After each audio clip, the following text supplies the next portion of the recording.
Hey everybody, welcome back to another Fantasy Talk. Today I'm going to be discussing why you should read Brandon Sanderson. Just the other day I posted a video here as to his biggest weaknesses as an author from my perspective and things that I think he needs to improve on. So today I wanted to talk about the top 3 reasons why you should read Brandon Sanderson's Cosmere collection. Okay, so we'll go and get into it. The main draw that really sets him apart from other authors is his magic systems and world building. And I put those two together because Brandon Sanderson is amazing at combining his magic systems into his world, so they are actually a part of the world. That seems like, hey, everybody does that, but not really, because these magic systems literally are characters in his story. The beings that manifest the magic are actual gods or demigods that invest their magic into the world, and it becomes physical attributes of the world. It becomes part of the religion, the myth of the world, and it is forefront and center. So his magic systems, the actual way they work, they are well explained by characters, kind of like that mentor role to the new character. You're going to get all of the reasons and rules of how this magic works. So it's both wondrous because you've got this element of these gods and these beings that fuel the magic system, and then you also have the actual technical, hey, here's how this actually works, here's what you can do, what you can't do. But he still leaves enough unexplained to where you still feel surprised when, things happen later on in each book or series that you didn't really figure out, but if you go back, you can see where he foreshadowed and laid the groundwork for this being not a Deus Ex Machina type thing, it's earned. He does a fantastic job with making the magic system a actual character in his world, just having a lot of fun with it. I mean, it's kind of really, most of them are fitted for action, and he's going to follow that rule of cool. So if that's what you're into, this is a big selling point for you. Number 2 is actually going to be that fun factor. So Brandon Sanderson, in my opinion, he doesn't say, here's what I'm setting out to do as far as thematically and the lessons that I want to teach. He said before, the theme is not something that he sets out to do. He's kind of like a discovery writer when it comes to theme. And so he's just writing what he wants to write, and through building his characters and things like that, it's like, hey, they'll naturally go down this path, and then that leads to him discovering what the theme of his book is. He'll kind of naturally pull that together, which I like. I will say, I don't get as much out of these books thematically or changing the way I view the world as much as I do other authors.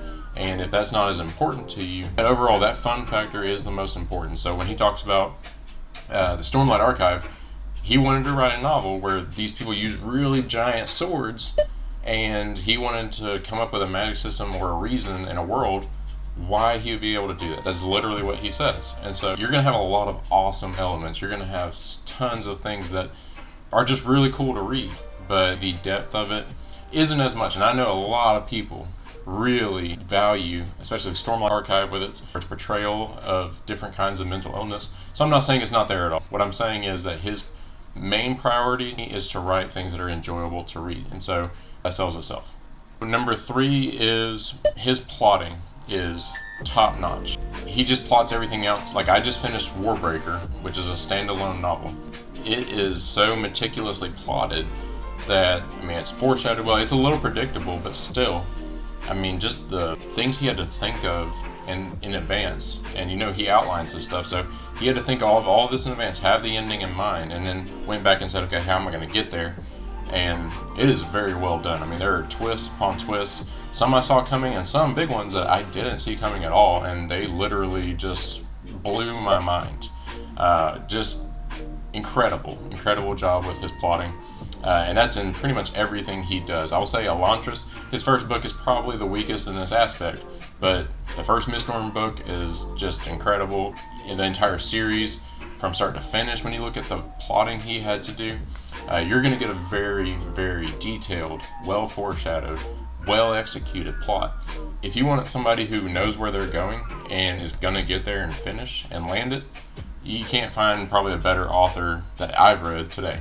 There are other honorable mentions, his characterization, his prolific nature, where you're not going to have to wait for novels for years and years and years and years. You're going to get pretty much on time what you want to read. And then the last thing is his engagement with his community is probably the highest that I've seen of any modern fantasy author. And the podcast Writing Excuses, I really recommend it. I've been listening to it for about a year now. They're really short episodes, but just really getting into his mindset of, why they write the way they do, how they approach different aspects. It can really expand your view of, how you read books and how you view these different aspects, whether it's character setting, plot, world building, magic systems, etc.